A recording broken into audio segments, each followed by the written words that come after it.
untuk kemudian bisa melakukan pendampingan kepada petani, bisa melakukan bagaimana inovasi dan teknologi ini bisa kita sebarkan di seluruh Indonesia kepada rekan-rekan petani kita, sehingga swasembada pangan berkelanjutan bisa terwujud.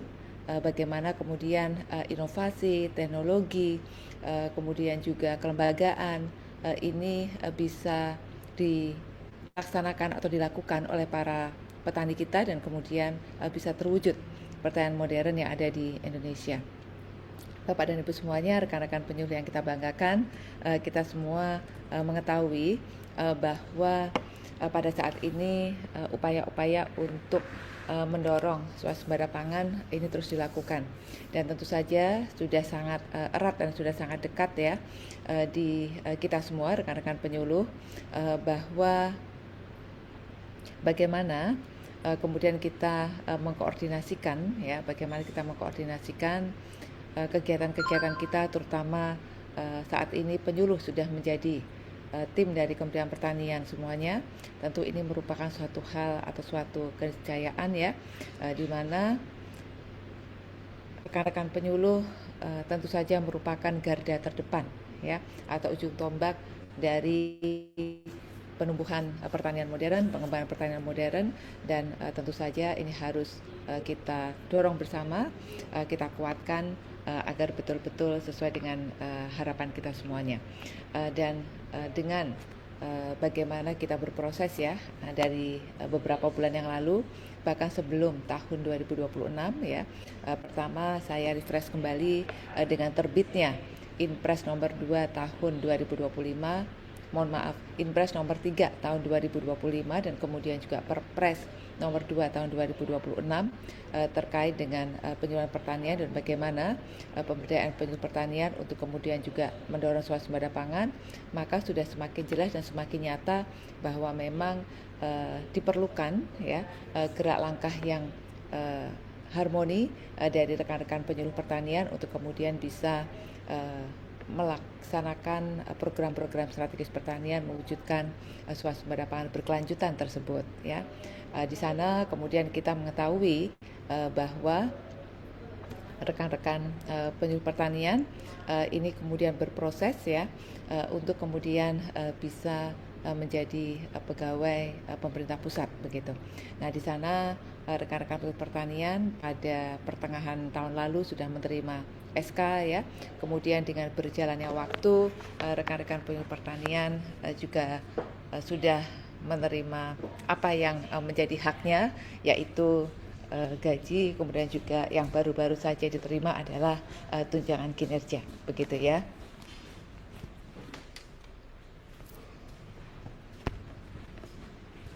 Rekan-rekan penyuluh pertanian semuanya, tentu saja kita sangat berharap bahwa apa yang sudah kita upayakan ya untuk kemudian proses ini berjalan dengan lancar, ini tentu saja juga berkat dukungan dari rekan-rekan penyuluh pertanian semuanya yang telah mengkoordinasikan dengan baik juga bagaimana data-data, dokumen ya, dokumen untuk kepegawaian, kemudian juga dokumen terkait dengan keluarga dan sebagainya, sehingga kemudian gaji kemudian tukin ini bisa diterima dengan harapan atau sesuai dengan harapan, dan memang sesuai dengan fakta, yaitu golongan, pangkat, dan kemudian juga jabatan fungsional dari rekan-rekan penyuluh semuanya ya.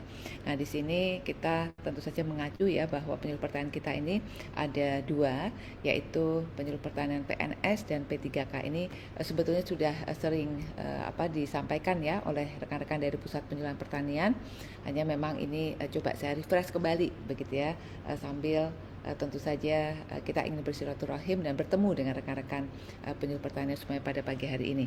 Untuk PNS tentu saja kita mengacu pada Undang-Undang Nomor 20 Tahun 2023, Peraturan Pemerintah Nomor 15 Tahun 2019, Peraturan Pemerintah Nomor 5 Tahun 2024. Sementara Kemudian untuk P3K ya, ini ada Peraturan Presiden nomor 98 tahun 2020, Peraturan Pemerintah nomor 49 tahun 2018 ya. Nah, kemudian terkait dengan PNS itu sendiri ya, ini tentu saja untuk komponen yang diterima ya, ini ada gaji pokok, ada tunjangan jabatan, ada tunjangan keluarga, kemudian juga tunjangan jabatan itu sendiri terdiri dari tunjangan struktural atau fungsional, serta kemudian ada yang jika tidak menerima tunjangan jabatan maka dihitung dengan masa kerjanya, begitu ya. Gaji pokok ini sesuai golongan dan masa kerjanya. Kemudian ada juga tunjangan keluarga, yaitu istri atau suami 10%, serta putra dan putri ya 2% per anak, maksimal 2 orang ya. Dan tentu saja semuanya kita lakukan ya penghitungannya, kemudian juga semua kita lakukan bagaimana pemberian berdasarkan dokumen-dokumen yang sudah dilampirkan oleh rekan-rekan penyuluh pertanian semuanya, begitu ya. Kemudian untuk komponen gaji P3K ya, ini tentu saja juga hampir mirip ya, ada gaji pokok, kemudian ada tunjangan keluarga, kemudian ada tunjangan jabatan struktural atau fungsional, serta di sini ada beberapa hal ya yang membedakan di mana P3K tidak menerima pensiun, berbeda dengan PNS ya. Jadi relatif sama, tapi tentu saja ada yang membedakan di sini. Kemudian kita juga bisa melihat di sini ya beberapa perbedaan antara PNS dan P3K. Ini tadi ya pensiun terutama, tapi unsur lainnya, apakah itu gaji pokok, apakah itu tunjangan keluarga, tunjangan kinerja, uang makan, ini semuanya ada ya rekan-rekan penyuluh semuanya. Nah, kemudian dari tunjangan kinerja sendiri ini juga saya ulas sedikit ya Bapak dan Ibu semuanya, rekan-rekan penyuluh. Ini ada dasar hukumnya, yaitu Peraturan Presiden nomor 61 tahun 2023, kemudian Kepmentan nomor 1430 tahun 2025 tentang nama dan kelas jabatan ASN lingkup Kementerian Pertanian ya. Nah, tentu saja ada beberapa ketentuan di sini, yaitu diberikan berdasarkan kelas jabatannya, besarannya berbeda tiap kelas ya, itu sudah kita pahami bersama. Misalnya kelas 5 berbeda dengan kelas 12, itu tentu saja demikian ya rekan-rekan penyuluh, dan dibayarkan berdasarkan capaian kinerja dan kehadiran. Nah, sehingga rekan-rekan penyuluh semua ya, saya di beberapa tempat ya, di beberapa daerah ketika bertemu langsung dengan rekan-rekan penyuluh semuanya selalu menyampaikan bahwa kehadiran absensi ini sangat penting, jangan sampai lupa ya, karena saya sangat yakin di antara rekan-rekan penyuluh pertanian ini ada yang mungkin tadinya tidak sering absen misalnya ya, karena mungkin ada kondisi-kondisi tertentu di lokasi kerja sebelumnya seperti itu ya. Nah, kalau di Kementerian Pertanian saat ini ya ini harus dibiasakan, harus didisiplinkan ya, hadir, kemudian juga absen pagi hari, kemudian juga sore hari, dan kemudian kebijakan dari Kementerian Pertanian yaitu WFA ya, jadi working from anywhere. Nah, itu bisa kita lakukan bersama, dan ini merupakan suatu kemudahan tentu saja bagi rekan-rekan penyuluh pertanian ya, untuk kemudian tetap dihitung kinerjanya. Jadi sebetulnya melakukan absensi ini tidak sulit begitu ya, dan mudah-mudahan juga bagaimana nanti di Biro OSDMA mendevelop aplikasinya ini juga bisa segera sempurna sehingga nyaman bagi rekan-rekan penyuluh pertanian dan melakukan absensi.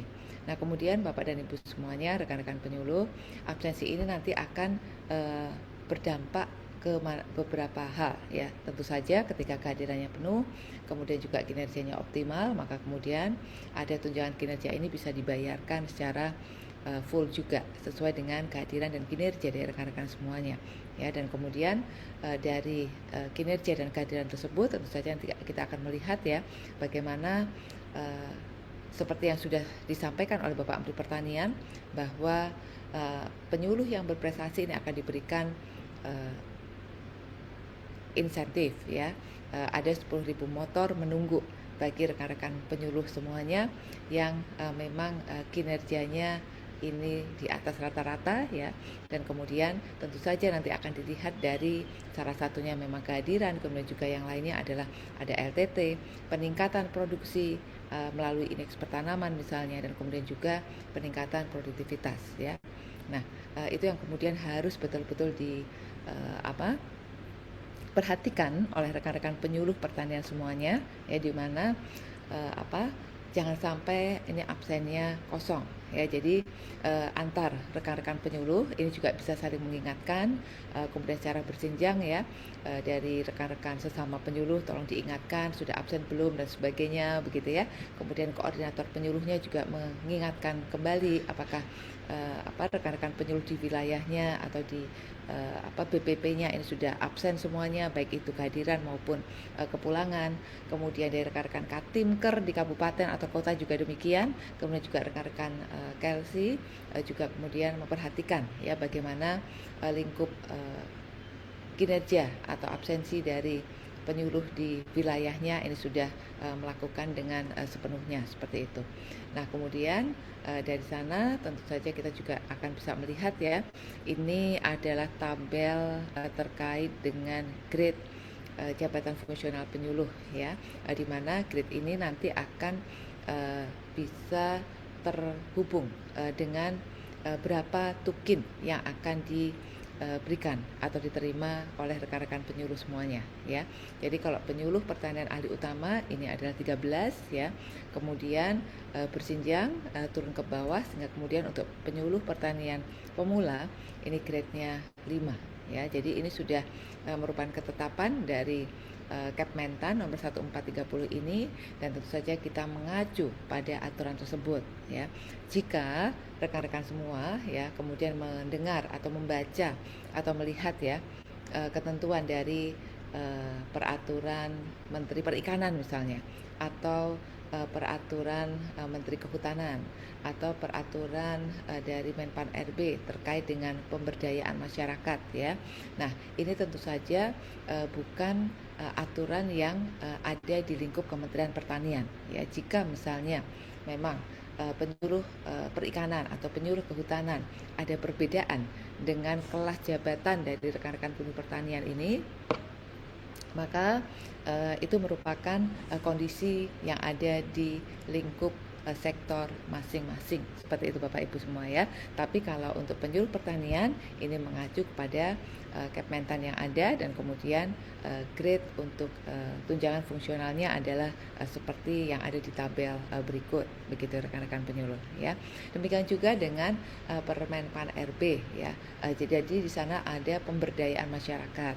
Nah, ini tentu saja bukan penyuluh pertanian ya, sehingga ketika misalnya rekan-rekan penyuluh membaca ada Permenpan RB yang mengatur terkait dengan tunjangan kinerja dari fungsional pemberdayaan masyarakat, nah ini tentu saja bukan penyuluh pertanian.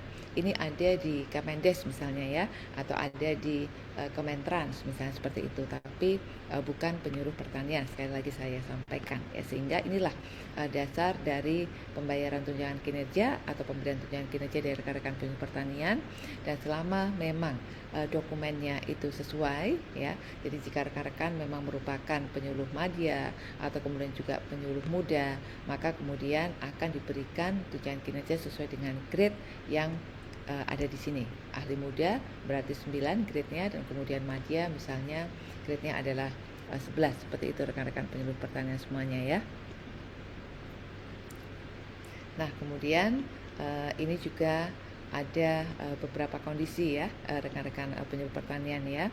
Kenapa kok P3K tidak diberikan tunjangan pajak penghasilan? Nah, ini banyak sekali ditanyakan oleh rekan-rekan penyuluh pertanian, terutama yang P3K ya.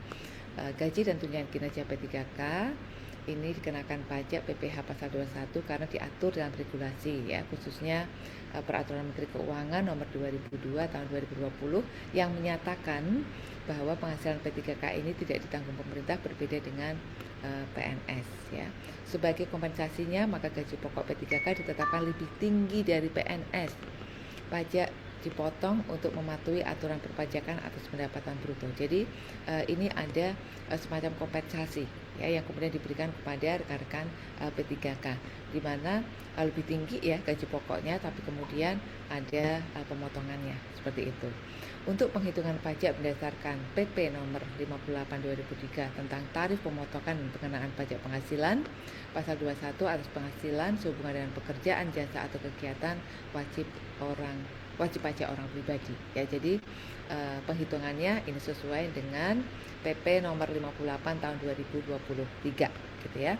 Dan sejak tahun 2024 penghitungan pajak menggunakan TER atau tarif efektif rata-rata untuk masa pajak bulanan. Ya, jadi ini sudah otomatis ya rekan-rekan penyuluh semuanya, apabila kita input ya berapa atau bagaimana jenjang fungsional rekan-rekan penyuluh pertanian ya, kemudian dengan dokumen-dokumen yang terlampir, maka kemudian nanti di aplikasi ini sudah akan muncul ya terkait dengan grade-nya ya, grade tukinnya misalnya seperti itu, kemudian juga berapa gajinya sesuai dengan golongan dan jabatannya, dan kemudian setelah itu otomatis jika memang ini adalah PNS ya, kemudian P3K akan menghitung ya di mana ada pajak untuk kemudian rekan-rekan P3K yang sesuai dengan PMK nomor 202 tahun 2020 ini, begitu ya rekan-rekan semuanya. Jadi tentu saja kita sudah mencoba untuk mengakomodasi dengan sebaik-baiknya ya dari Kementerian Pertanian, mencoba untuk menyesuaikan ya bagaimana aturan-aturan yang ada, dan inilah yang kemudian mudah-mudahan terbaik bagi rekan-rekan penyuluh pertanian semuanya. Dan ketika misalnya ada perbedaan ya dengan penggajian sebelumnya ketika masih berada di bawah pemerintah daerah, atau kemudian juga saat ini setelah diterima, nah tentu saja ini dapat coba dilihat kembali ya dengan baik, tentu saja disesuaikan dengan dokumen yang dimiliki, disesuaikan juga dengan peraturan perundangan yang ada, sehingga kemudian betul-betul bisa dilihat bahwa oh ternyata memang sudah sesuai apa yang saya terima, misalnya seperti itu ya rekan-rekan penyuluh. Atau kemudian jika memang ada yang tidak sesuai, coba dihitung kembali ya ketika memang sudah yakin betul-betul bahwa ada ketidaksesuaian, mungkin bisa dilaporkan. Tapi saya sangat berharap bahwa coba dihitung kembali, kemudian juga berdasarkan dokumen yang ada, berdasarkan kesesuaian dengan peraturan perundangan yang ada, seperti itu ya.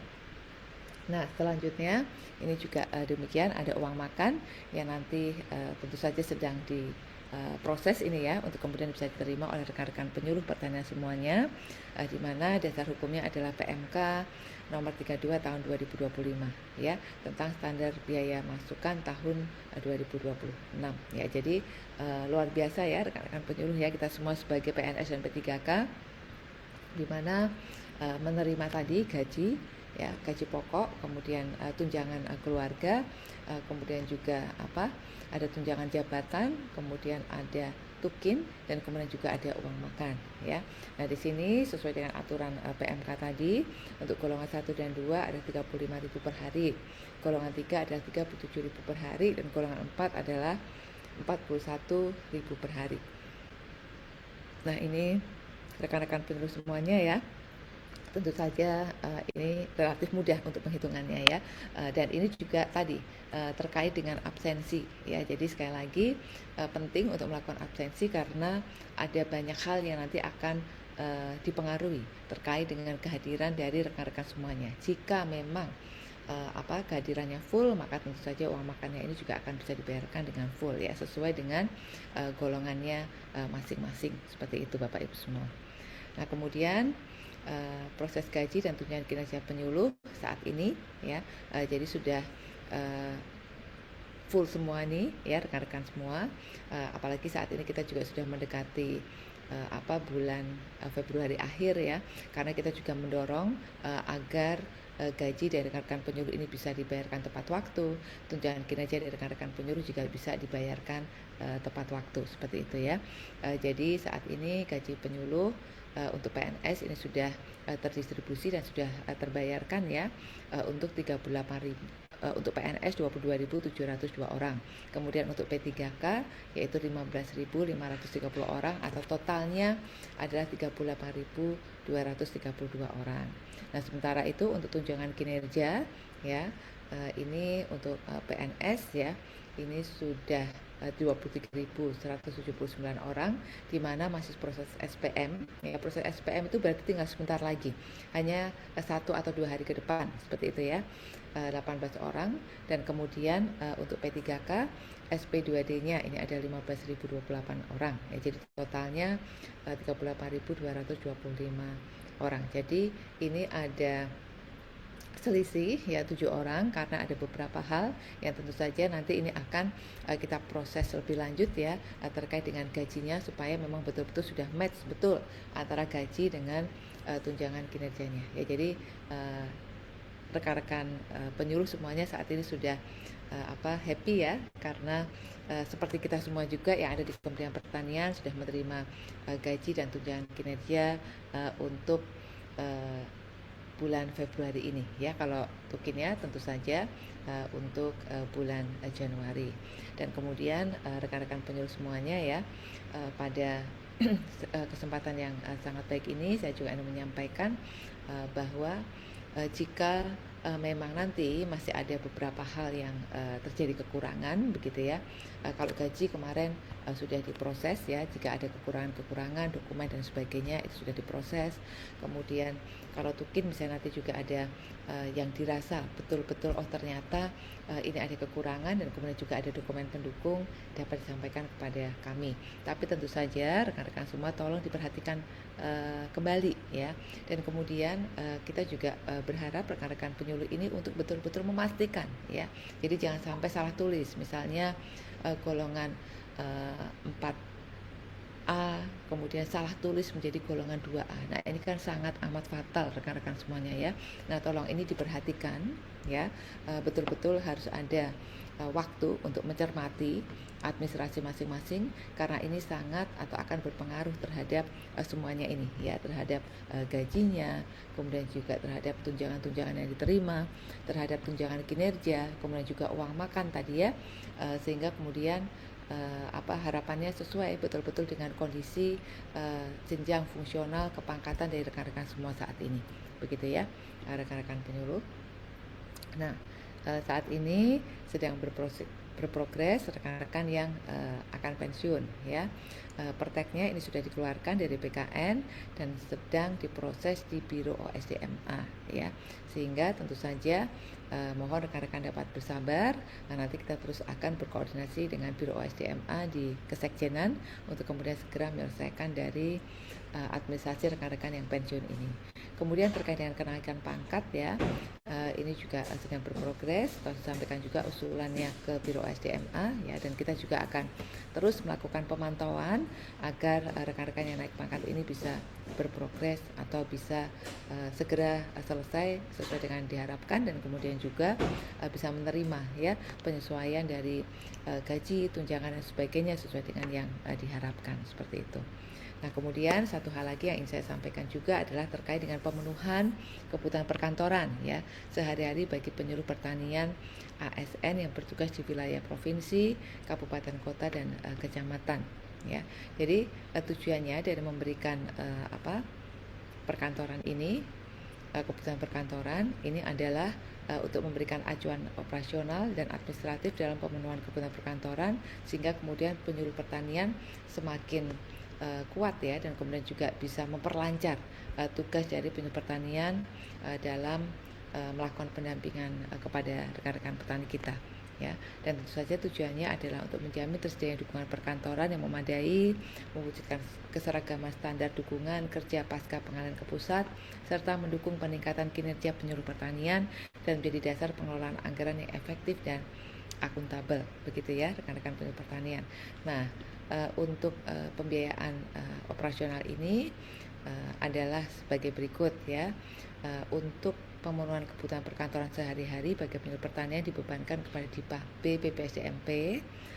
Kemudian jumlahnya atau besarannya adalah 100.000 per orang per bulan, dan jangka waktunya adalah 11 bulan, sehingga setiap orang per tahunnya menerima 1,1 juta.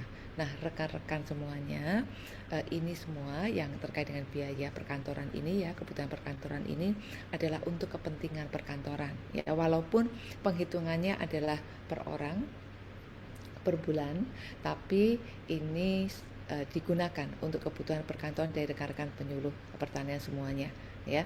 Nah, sehingga sudah dilakukan sosialisasi ya kemarin oleh rekan-rekan dari Pusat Penjualan Pertanian terkait bagaimana administrasinya. Ini mohon dapat dipenuhi rekan-rekan, dan sistemnya adalah reimburse seperti itu.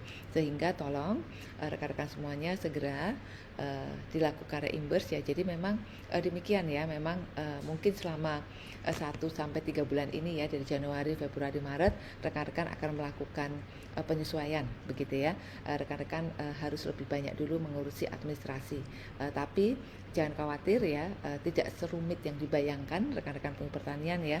Ini hanya mungkin masa transisi saja. Nanti kalau memang misalnya sudah tertata semuanya, ini akan bisa lebih mudah. Misalnya kemarin ya, ketika rekan-rekan dari BPPSDMP ya lembur sampai malam-malam untuk mengurus gaji dari rekan-rekan semuanya ya.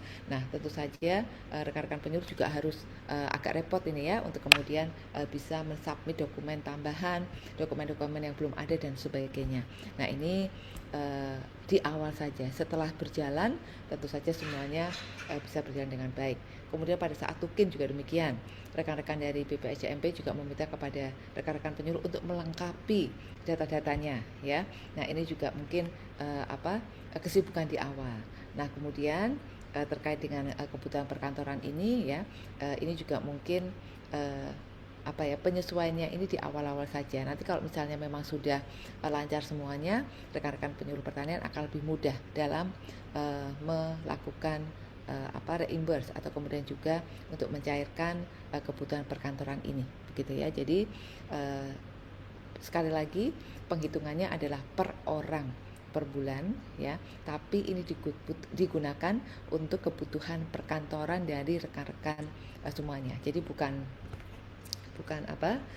untuk tadi ya yang sifatnya seperti gaji yang merupakan itu melekat dari kinerja dari rekan-rekan penyuluh begitu ya. Ada tunjangan kinerja, ada uang makan ya, itu melekat dengan kinerja individu dari rekan-rekan penyuluh pertanian semuanya. Tapi kalau yang biaya ini adalah untuk kebutuhan perkantoran, sehingga tentu saja kita tidak ingin mendengar lagi ya rekan-rekan penyuluh ya, misalnya kekurangan kertas atau kemudian juga tidak ada printer dan sebagainya. Nah, ini semua di SPJ-kan, memang SPJ-nya pribadi karena memang ketentuannya pribadi, tapi kemudian secara kolektif bisa dikelola dan kemudian juga digunakan sebaik-baiknya untuk memenuhi kebutuhan perkantoran itu tadi ya. Dan kemudian jangan lupa ketika sudah melakukan pembelanjaan itu kwitansi-kwitansinya itu juga disusun yang rapi dan kemudian dikirimkan ke pusat untuk kemudian mendapatkan reimbursement-nya ya. Nah, itu saat ini masih sangat sedikit sekali rekan-rekan semuanya ya yang melakukan reimbursement, sehingga kemudian kita semua mendorong kepada penyuluh pertanian semuanya, kemudian juga termasuk rekan-rekan Katimker, termasuk juga rekan-rekan di provinsi yang menangani ini untuk kemudian bisa mendorong ya rekan-rekan penyuluh semuanya untuk kemudian bisa meng-SPJ-kan dan mencairkan anggaran atau pembiayaan untuk kebutuhan perkantoran sehari-hari ini. Ya, jadi kami menunggu tidak ribet ya, tapi mungkin penyesuaian saja. Nanti kalau misalnya memang sudah terbiasa, ini akan bisa menjadi lebih mudah rekan-rekan semuanya ya.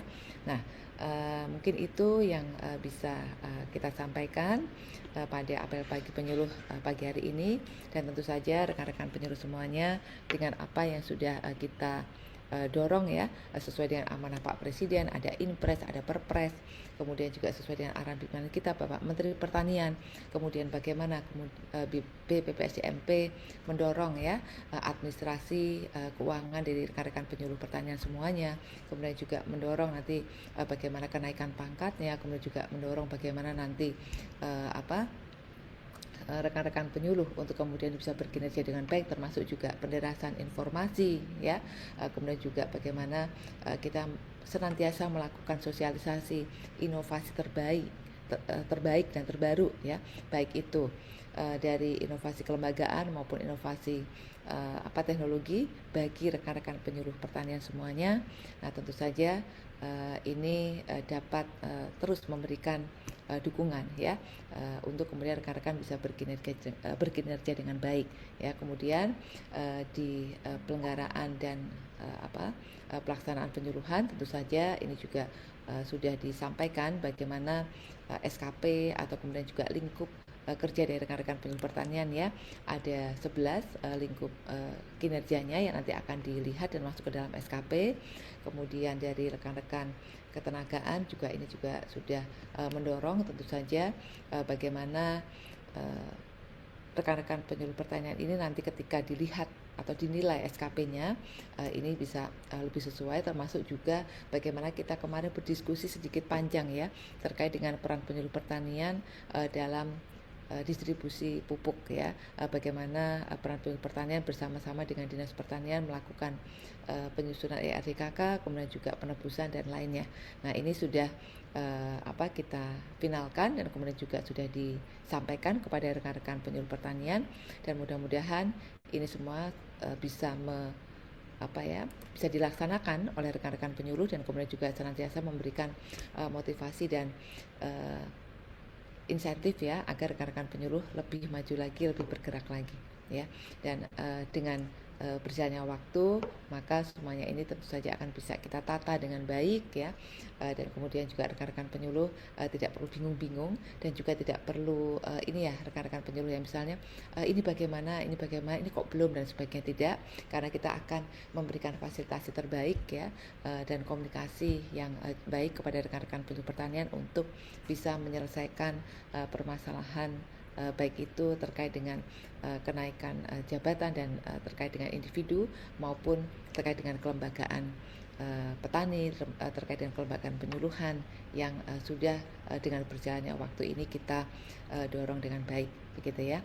Dan jika memang ada beberapa hal terkait dengan perubahan ini dapat disampaikan, kita akan melihat ya bahwa dengan adanya perubahan ini dan kemudian memang diperlukan perubahan ya, memang kita nanti akan mendorong untuk kemudian perubahan ini bisa dilakukan dengan sebaik-baiknya. Misalnya ya ada informasi dari rekan-rekan ya terkait dengan bagaimana penggantian Katimker atau kemudian juga rekan-rekan Kelsey misalnya ya, tentu saja jika ini memang sesuai dengan kebutuhan maka kita akan akomodasi dengan baik. Di samping itu juga rekan-rekan semuanya ya, kita sangat berharap bahwa koordinasi dan sinergi dengan Dinas Pertanian, baik itu dengan Dinas Pertanian provinsi maupun kota dan kabupaten ini tetap bisa berjalan dengan baik begitu ya, karena seyogianya memang demikian ya,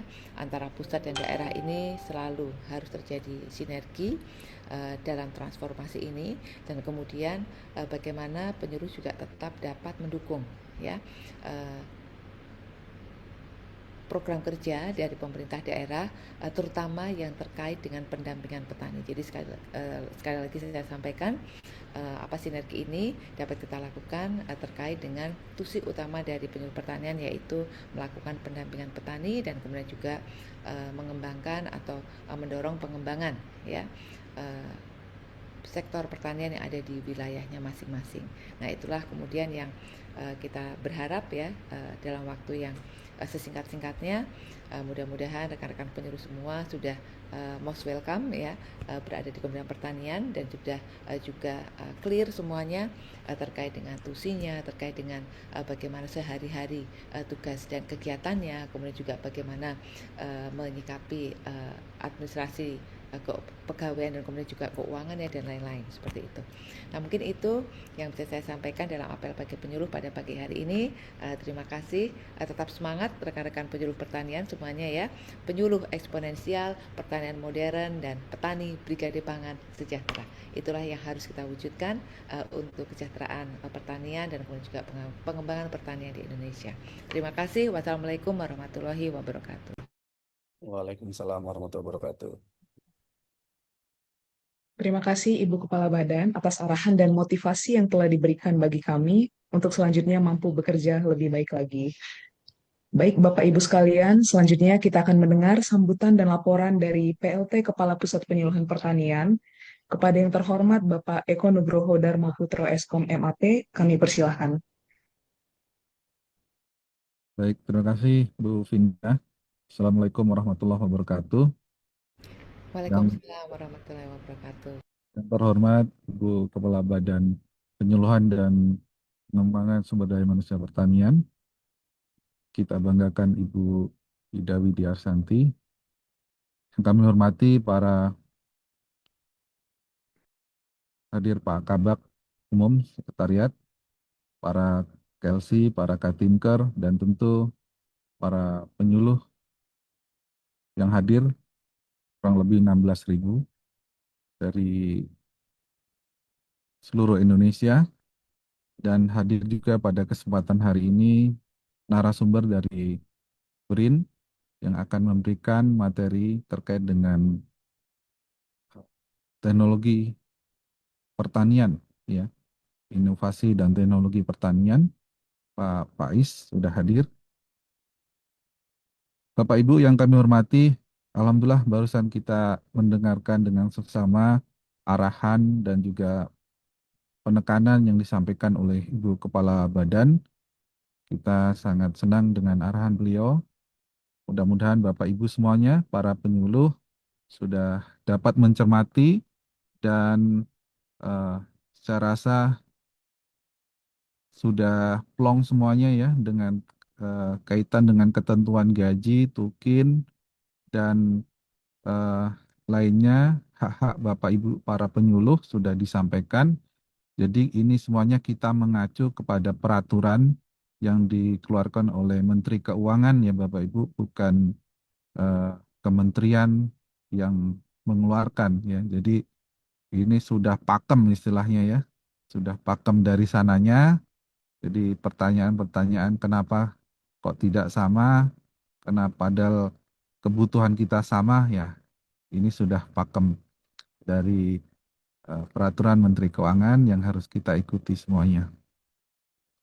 Pada kesempatan ini kami kembali menekankan Bapak Ibu semuanya terkait dengan capaian LTT ya. Alhamdulillah hari kemarin hampir 40.000 capaian LTT kita dan akumulasi sampai hari kemarin sebanyak 901.000 hektar. Ini kurang lebih 73% dari target 1,22 juta hektar. Ini kita mesti ngejar dalam 2 hari terakhir ini di bulan Februari, di hari Jumat dan Sabtu ini, mari Bapak Ibu semuanya kita Bukan. maksimalkan.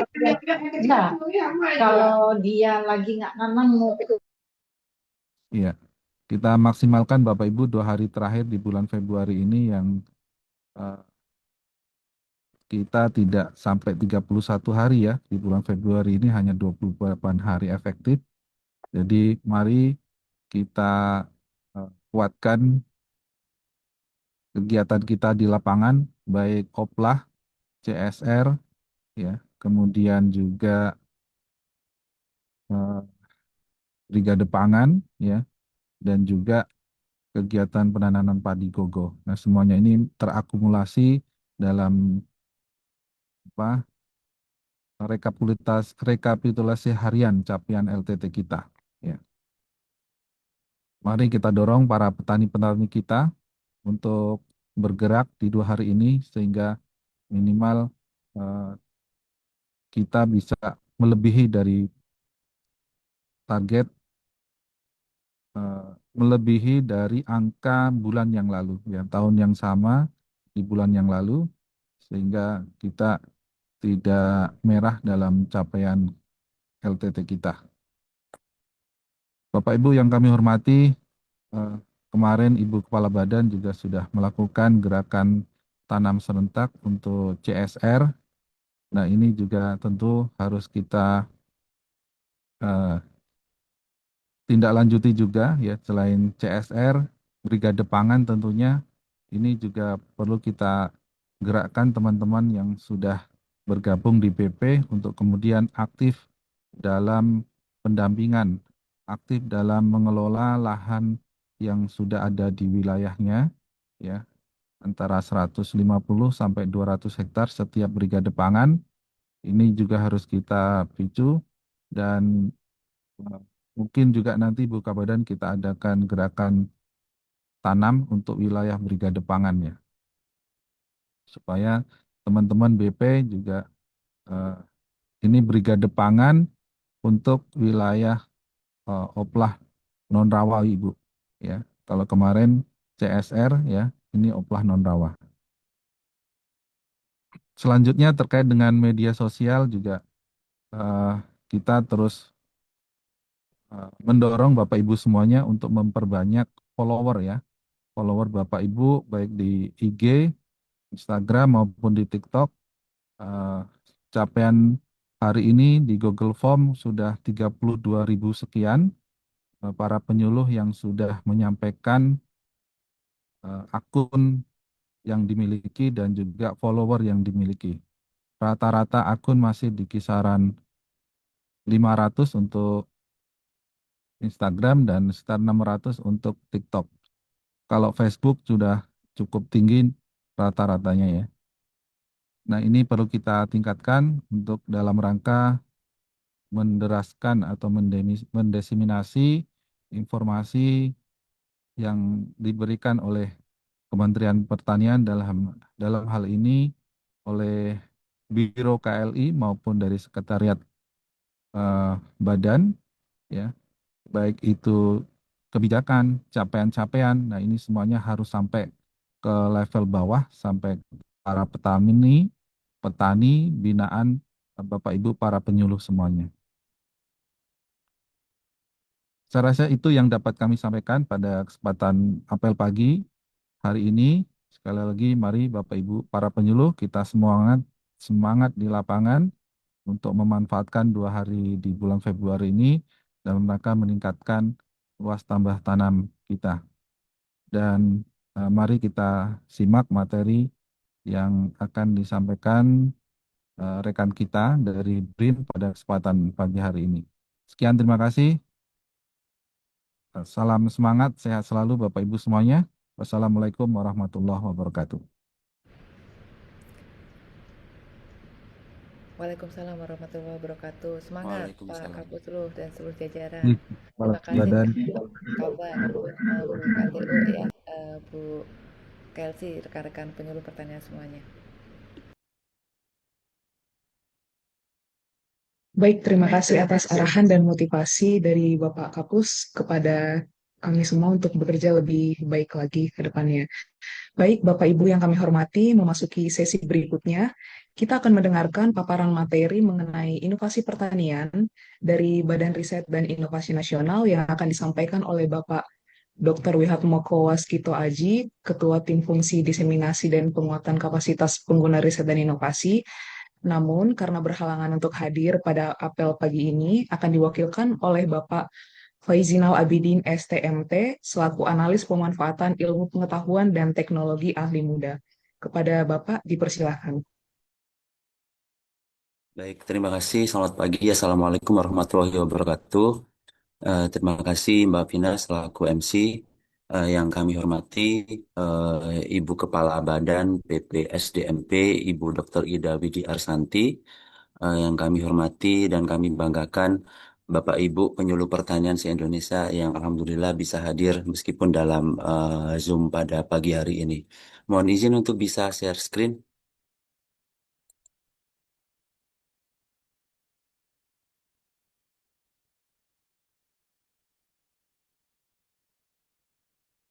Sebentar.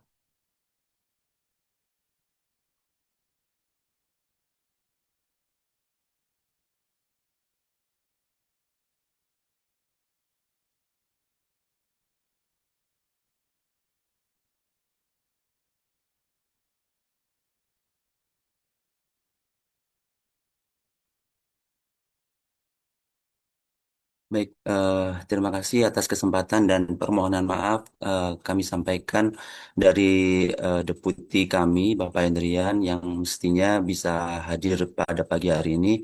tapi beliau berhalangan hadir karena sudah teragendakan untuk di kegiatan yang lain dan kebetulan ketua tim kami Bapak Wiatmoko sedang berada tugas di luar di Kabupaten Nrekang dengan pemerintah Kabupaten Nrekang. Mohon izin menyampaikan apa namanya terkait pemanfaatan hasil riset dan inovasi di bidang pertanian dan pangan yang ada di BRIN dan mudah-mudahan nanti bisa dimanfaatkan oleh Bapak Ibu penyuluh pertanian yang hadir pada pagi hari ini.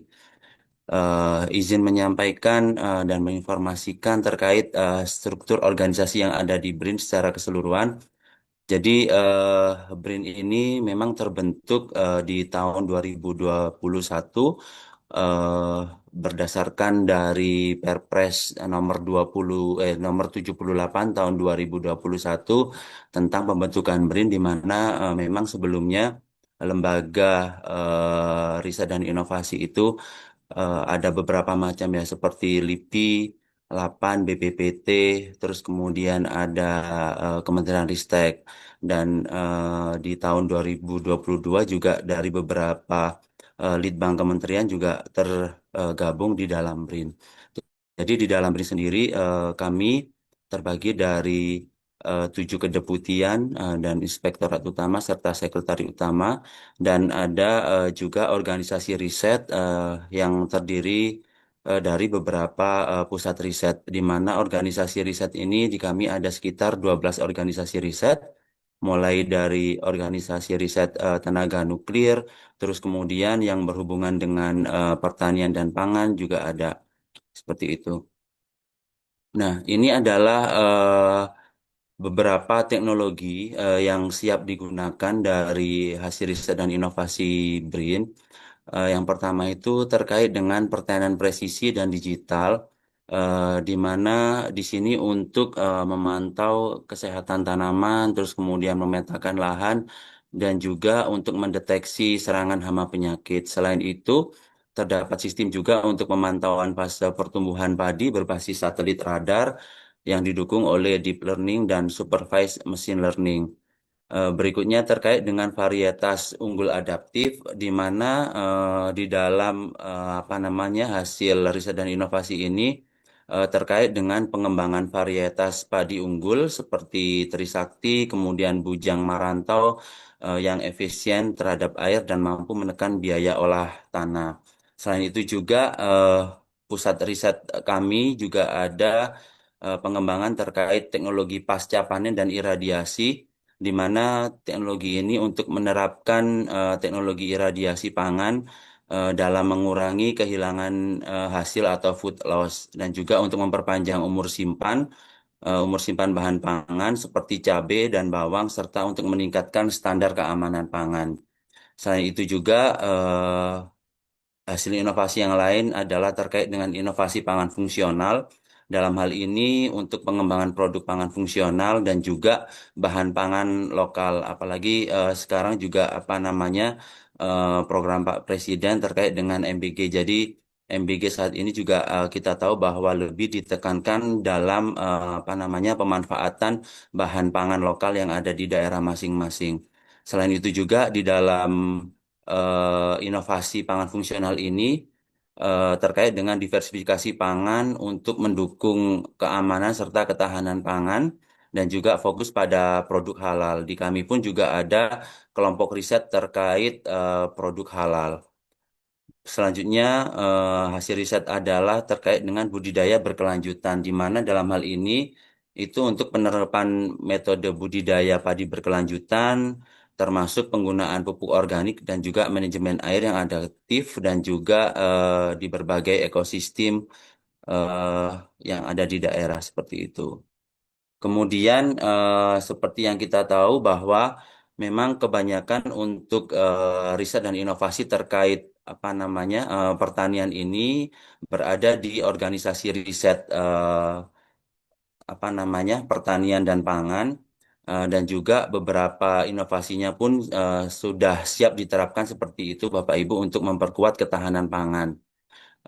Di mana hasil penelitian yang telah siap itu antara lain yang pertama terkait dengan varietas unggul tanaman pangan, di mana BRIN ini fokus pada pengembangan benih yang adaptif terhadap perubahan iklim dan juga kondisi lahan marginal. Antara lain adalah padi pikatan, ini termasuk jenis varietas unggul baru yang diperkenalkan pada tahun 2024 untuk mendukung produktivitas padi nasional. Selain itu ada padi biosalin 1 dan 2. Ini adalah varietas padi yang dirancang khusus untuk lahan salin atau kadar garam tinggi seperti itu yang telah diuji coba di Semarang hingga tahun 2025. Ada juga padi toleran cekaman. Ini merupakan pengembangan varietas padi yang tahan terhadap kekeringan, kemudian banjir, dan juga air asin guna menjaga stabilitas produksi di lahan ekstrim. Dan yang terakhir terkait dengan diversifikasi pangan lokal, di mana ini untuk pengembangan varietas unggul non beras seperti sorghum, kemudian ada ubi kayu, jagung komposit, henjeli, sagu, dan sukun untuk mendukung kemandirian pangan nasional seperti itu. Berikutnya untuk teknologi budidaya smart farming, ini implementasi teknologi digital dan juga mekanisasi untuk efisiensi input pertanian. Antara lain ada drone sprayer, ini penggunaan pesawat tanpa awak untuk penyemprotan pada tanaman bawang merah yang sudah diterapkan untuk menghemat waktu dan juga tenaga kerja. Selain itu ada smart farming berbasis AI. Ini pemanfaatan artificial intelligence dan juga teknologi fotonika untuk mendeteksi penyakit pada melalui citra seperti itu, citra daun, serta untuk meningkatkan produktivitas cabai menggunakan kombinasi lampu LED. Selain itu, ada sistem monitoring satelit. Ini untuk penggunaan data satelit penginderaan jauh untuk memantau luasan lahan pertanian, kemudian juga untuk mengestimasi waktu panen, dan juga untuk mengidentifikasi organisme pengganggu tanaman atau OPT. Dan yang terakhir ada biostimulan. Ini merupakan inovasi produk hayati untuk meningkatkan kesehatan dan juga produktivitas tanaman secara alami. Berikutnya ada teknologi pasca panen dan juga pengolahan pangan. Ini berfokus pada hilirisasi hasil riset menjadi produk bernilai tambah dan pengurangan food loss. Jadi tidak hanya apa namanya ya, mendorong petani tidak hanya menjual apa namanya produk panennya saja, tetapi kita dorong bagaimana petani itu bisa meningkatkan nilai tambah dari hasil panennya. Ini antara lain terkait teknologi penggilingan padi. Ini untuk mengimplementasi teknologi tepat guna dalam meningkatkan rendemen dan juga mutu beras nasional. Lalu ada produk pangan fungsional untuk pengembangan produk seperti ada sosis ayam dari tepung sorghum, terus kemudian cookies campuran labu kuning dan mokaf dan beberapa apa namanya produk-produk pertanian atau hasil perkebunan yang sudah kita ajarkan di beberapa daerah seperti Bapak Ibu. Kemudian ada kemasan aktif atau active packaging. Ini penggunaan senyawa bioaktif dalam kemasan untuk memperpanjang masa simpan bahan pangan segar dan juga untuk mengurangi kehilangan hasil atau food loss. Selanjutnya terkait dengan perlindungan varietas lokal, di mana dalam hal ini BRIN itu memfasilitasi pendaftaran varietas lokal agar terlindungi dan juga dapat dikembangkan lebih lanjut secara komersil. Dan sudah ada itu seperti untuk hortikultura, untuk pendaftaran 6 varietas buah lokal dari Buleleng, termasuk 3 jenis alpukat, ada albo atau al putih, terus jebelo dan jebelo madenan, manggis gempeng madenan, serta durian kiraja dan juga mantun madenan. Di mana dalam hal ini masyarakat atau pelaku industri yang ingin mengadopsi teknologi dari BRIN dapat mengakses informasi lebih lanjut melalui portal di Organisasi Riset Pertanian dan Pangan BRIN. Nah, ini ada beberapa juga yang apa namanya bisa dimanfaatkan selain yang saya sebutkan di atas. Kebetulan ini juga beberapa hal yang ada di slide ini masih dan juga sedang berlangsung seperti yang Pak Wihatmoko sekarang sedang laksanakan di Sulawesi Selatan. Kebetulan di Kabupaten Nrekang itu terkait untuk agen pembenah tanah berbasis cyanobacteria. Kebetulan untuk riset inovasi ini dikembangkan oleh Pusat Riset Biologi Terapan dan berada di organisasi riset hayati dan lingkungan. Ada juga yang sudah kita kembangkan terkait teknologi sperma sexing dan berbagai teknologi terkait pembiakan ruminansia. Dan untuk inovasi dan riset ini berada di Pusat Riset Zoologi Terapan. Ada juga aplikasi EWSI Pantara, ada aplikasi teknologi penduga cuaca untuk perlindungan tanaman hortikultura. Ini berada di Pusat Riset Iklim dan Atmosfer, Organisasi Riset Kebumian.